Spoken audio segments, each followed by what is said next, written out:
Hi Felix, welcome in our show Tijd voor Volleybal, Time for Volleyball in English. And what a pleasure to have you on, the new Dutch national team head coach.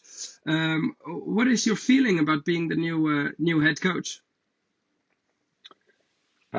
Yes, of course, I'm extremely excited about getting the chance to become part of this volleyball family. And to be honest, I spent my first day already in Utrecht in the head office of the federation, and my impressions was really that people were really familiar each other, and they really welcomed me to the family. And yeah, it was really a pleasure to be there and to meet all these guys. And yeah, I'm extremely excited and motivated to start working together with them.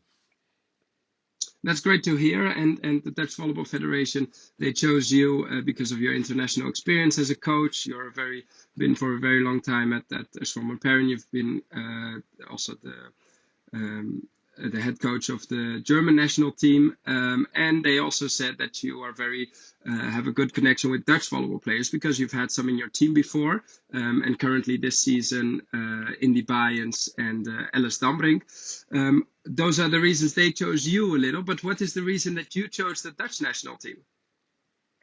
I mean, the Dutch national team is one of the more strong teams that we have at the moment in the world. And if you look back on the results they have done in the last 10 years, I think it's just an incredible big opportunity for me to get back on international stage. And not even get back on the international stage, getting back on the international stage with a really strong team with really a good group of girls. And like I said, I really had a lot of experience playing against the Netherlands.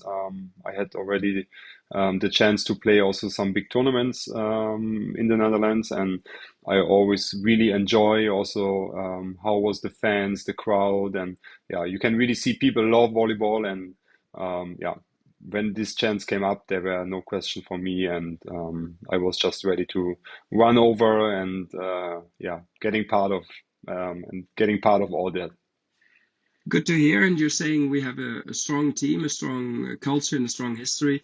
What, in your opinions, are those strengths? If we look at volleyball wise, what is the strength of the team that is now the Dutch national team? I mean, I think you guys have a good mix of first of experienced players that already played in a lot of big competitions, and so they can really bring something in that it's going to be very important if we think about the next 2 years. And there's like a lot of young, really talented players that just staying ready to get on big international stage. And I think the mix of these two groups that looks really really interesting. And I think also from the way as I see them in the court, the spirit they have, that is really something that fits also to my philosophy of volleyball and also to my passion of volleyball. And I think we can have a good time together. Okay, yeah, because also a strength of yours is you're a young coach. You're 38 years old, so you grew up with the modern philosophy of volleyball. What is, if you see on a broader level, what is now the development we see on the international stage compared to where volleyball used to be? What is now, what are the trends? What is the development in the volleyball game? I mean, first, like always, the women's volleyball, it's always following a little bit the men's volleyball from the style of play. And as you can see, also women's volleyball player got more and more physically strong. They got taller and they can jump higher, they get faster. And so the whole game are going to be more quick, more fast, give us way more options, including backward attacking and assisting with blocking. Level of service is really raising. They got different angles to serve on, and we got more and more in also jump services on the women's side. So yeah, I think we are always like, let's say a little step back to the men's volleyball. But yeah, getting us more and more on the level of them. And I think the idea is not anymore so far away from what men's are going to try to play in volleyball. Okay, because for a very long time you've always coached a women's volleyball team. Is that also something as a coach you look to the men's international volleyball game to see what would be the development in a couple of years on the women's volleyball? Yes, of course, of course. I mean, I think we coaches, we are not just following, I mean, our league or our teams or whatever. We always trying to get a good overview about the sport, and that means also watching a lot of men's matches on high level. And I mean, of course, it is also fun to watch them, but we also try to figure out what is possible already to do also with the women's side. And that's always what we try to bring in to the training and into the development of the women's volleyball. Okay, and the biggest goal now for the period of your contract is 2024, the Olympic Games in Paris. We have this summer, the big summer ahead of those Olympics in 2024. What is important in the trajectory towards Paris 2024? I mean, now, especially in our situation that we have first, of course, to use the time to get to know each other quick, to bring inside my ideas of volleyball and talking also to the players, see what's the capacity of our players, what we can do, what can fit good to this group of players. And I mean, I think we'll get an VNL that we have to use really carefully for us to get to know each other better and trying to include my idea of playing volleyball and my philosophy. And in the second part of the summer are going to follow the European Championship and then the first Olympic qualification tournament. And as we know, for qualifying for the Olympics, it's always difficult for European teams. There's no question about it. But I think at the moment, with this new qualification system that we have right now for the Paris 24, it gives a little bit better opportunity for having, of course, each continent there, but also then after that, getting really the best teams there. So world ranking, it's going to be very important. World ranking, it's moves very fast. Every game is, can be a deciding game for that world ranking. And at the moment, the Netherlands are 12th in the ranking. And we always said when we prepared this new Olympic cycle that if you reach top 10 in the women's side, there's like really big opportunity to qualify for the Olympics, either in the Olympic qualification tournament or over the world ranking. Yeah, because if you break it down a little for the viewers who may not know a lot about the qualification process, you said for European teams it's more difficult to qualify, or it's difficult to qualify. Why is that? I mean, because the level of the European teams basically are super high, and usually it was like this, that of course each continent has one spot 100% to get to the Olympics. If we remember the qualification in 2020, there was this Olympic qualification tournament in the Netherlands, in Apeldoorn.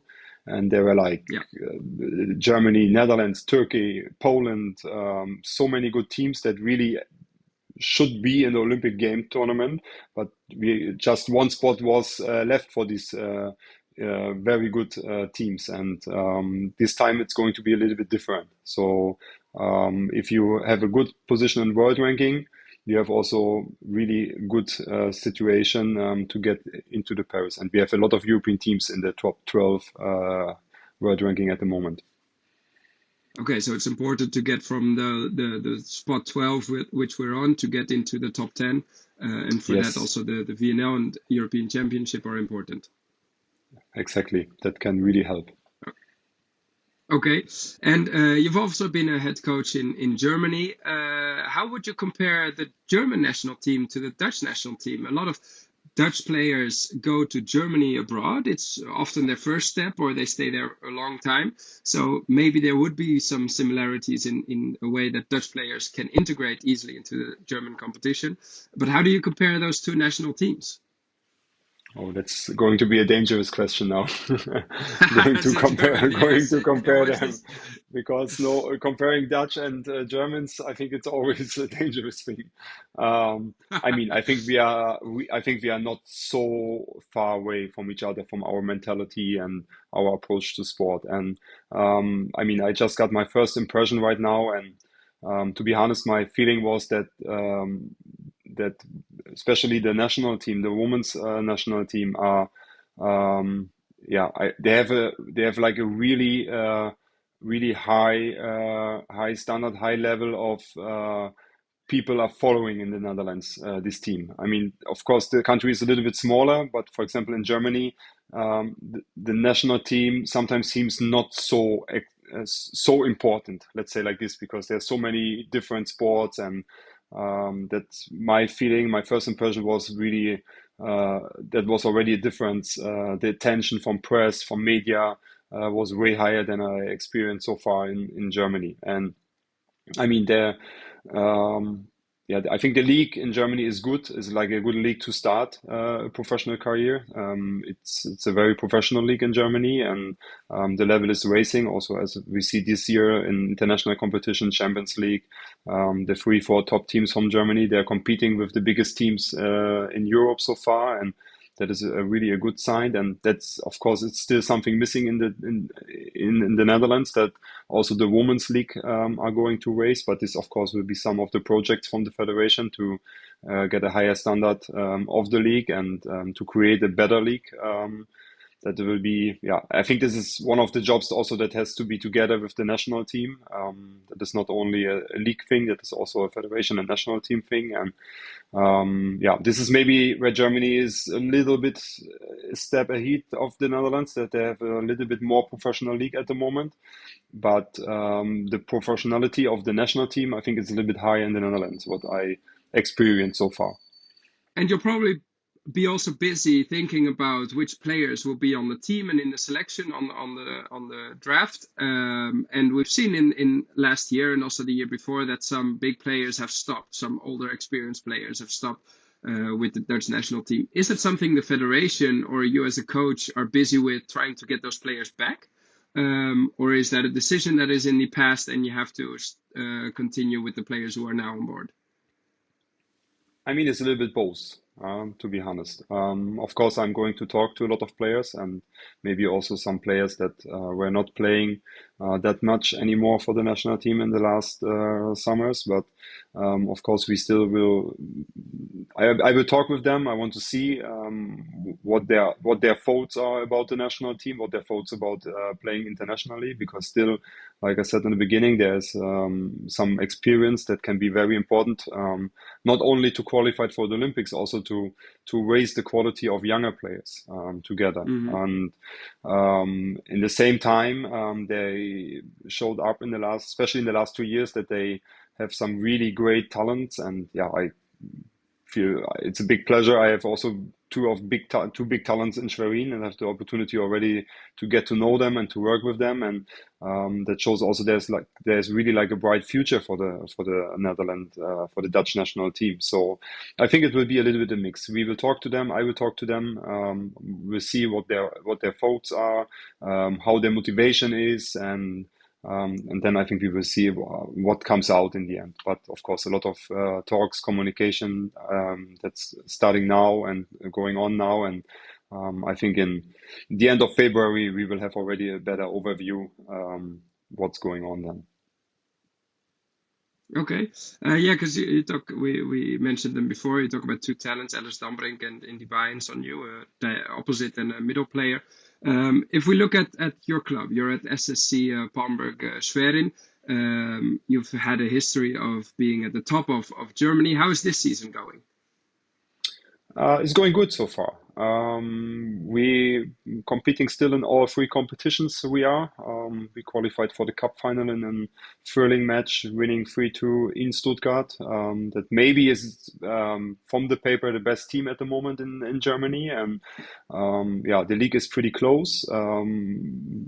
It's really every game is going to be difficult, and you have never an easy game to play.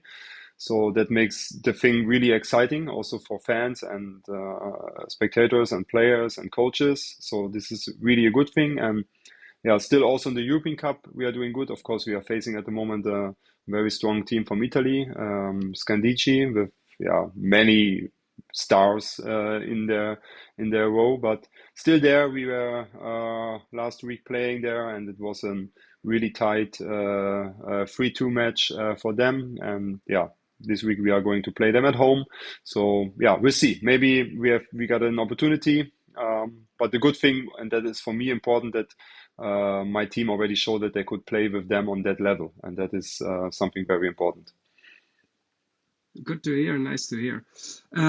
All right, Felix. Thank you very much to speaking to us in our show. Welcome to the Dutch national team and the Dutch volleyball family. Good luck with the rest of the season in Schwerin, and we hope to enjoy the Dutch national team and your coaching this summer. Thank you very much. Thank you that I could be part of it. Thank you. Bye, Felix. Bye-bye. Bye-bye. Bye-bye.